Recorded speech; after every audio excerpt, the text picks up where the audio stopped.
I greet you with love and respect. This video is about the spiritual path as a possible solution to individual suffering. The more people who enter the spiritual path, the greater the chance that we will be able to solve the current crises of our world.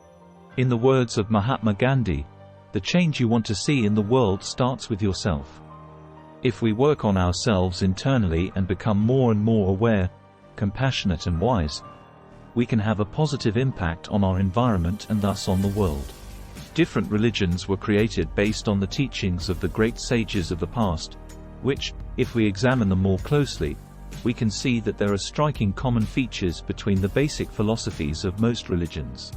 Almost all religions are characterized by the belief in an immortal human soul. If we are able to recognize the simple truth that our body is like a garment and we are not identical with our transitory pod of dust, then the fear of death will disappear like a storm cloud after rain.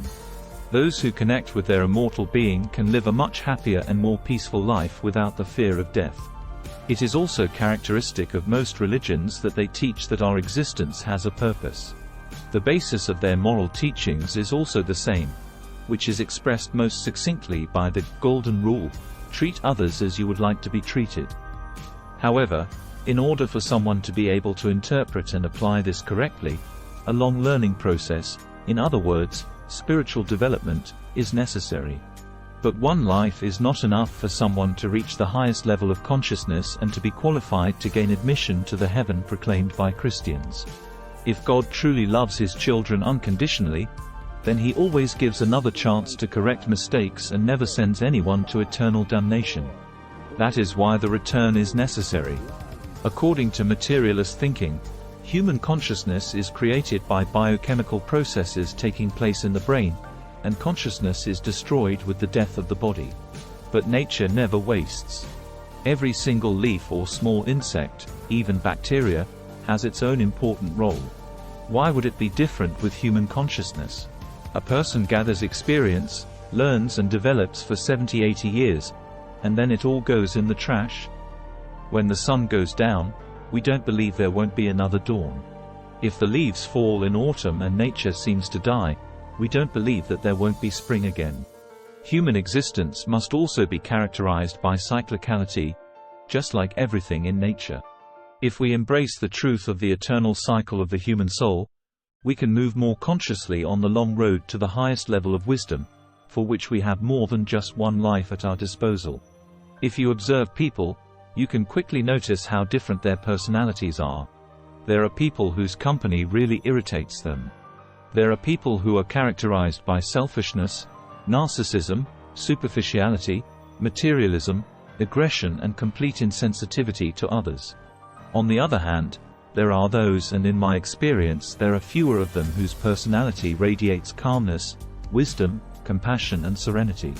There is a huge scale between these two extremes, and the reason for these differences is that we are all on a different path of spiritual development. Life is like a school.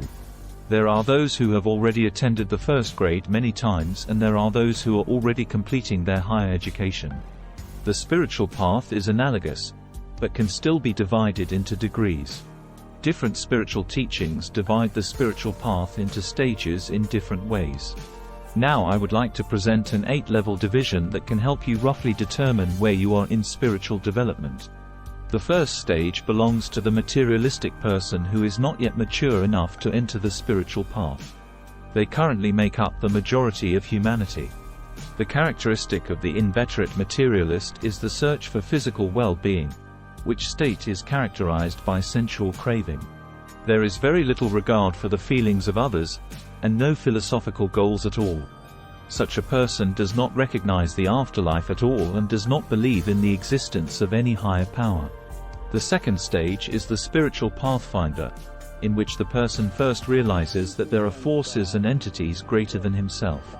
He does not really know this all-knowing power, only the inner impulse lives in him to know it. In the person of the third spiritual level, more and more questions arise about God or the Almighty, about the explanation and meaning of life. It is suggested that embarking on a spiritual path can help with spiritual progress, a place in heaven or the afterlife, or a favorable rebirth.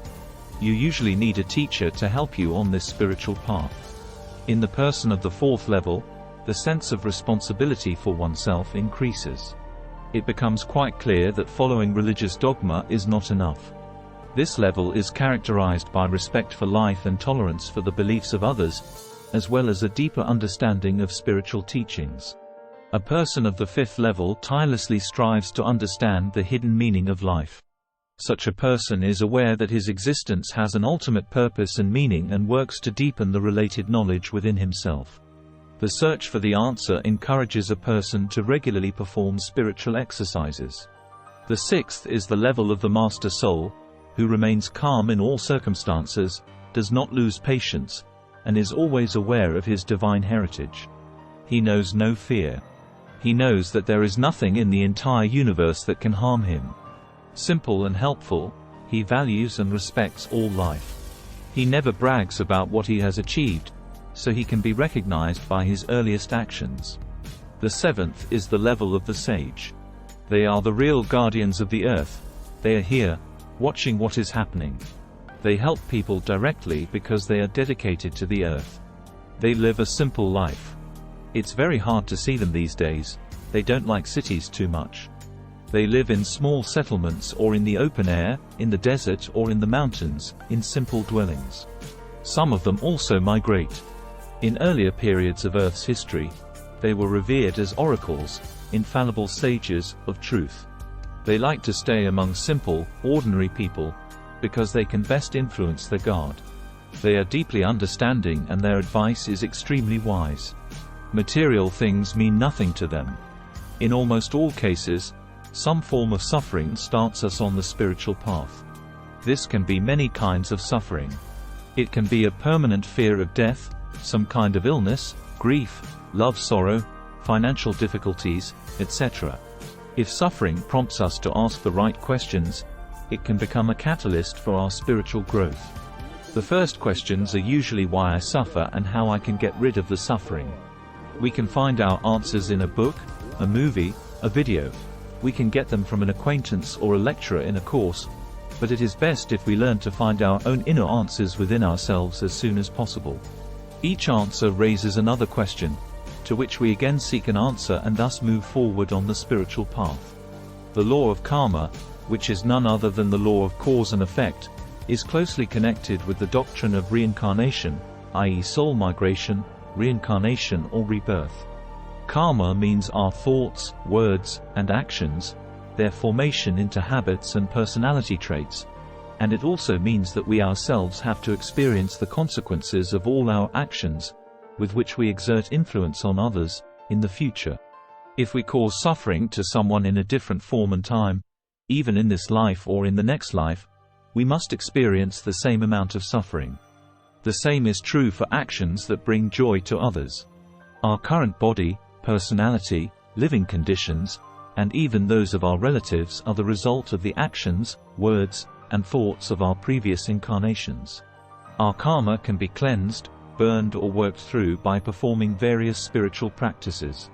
After a person has acquired deep spiritual knowledge and mastered basic philosophical knowledge to such a level that he feels that he cannot advance a single step on the spiritual path by reading another book, listening to a lecture or completing a course, the next stage of his spiritual development is to perform spiritual exercises. Exercises are made much more effective by a meat-free diet, abstinence from various intoxicants, alcohol, cigarettes, drugs, etc., limiting sexual desires and the desire to accumulate wealth. Far Eastern culture has provided us with a wide range of spiritual practices. A walker may practice martial arts, qigong, tai chi, yoga, or one of the many variations of meditative practices. But simple contemplation and selfless help, karma yoga, can be a very high-level spiritual practice. Regularly doing the exercises with proper devotion and occasionally expanding and deepening our philosophical knowledge will help us progress on the spiritual path and eventually reach the highest level of consciousness. Finally, some advice for the spiritual path. The first and most important step is to always be brutally honest, first and foremost with yourself. Since one of the most important goals is the realization of the purest and highest form of emotion, compassion, avoid all forms of violence and respect all life. Existence in the material world requires that you possess a certain amount of material possessions. But when the survival instinct and the resulting possessive instinct take over a person, they tend to excessively accumulate unnecessary objects and possessions. This strengthens our attachment to the material world. Therefore, try to accumulate only as much of the material goods as is absolutely necessary. In all cases, check carefully whether what you intend to take possession of or use does not belong to someone else and whether someone else needs it more than you. The temptation of the body is one of the strongest material bonds, so it is very difficult to master it. Anyone who wants to advance on the spiritual path must refrain from a debauched sexual life and try to control his desires so that they do not dominate him. Thank you for watching this video. If you found it interesting, please share it with others.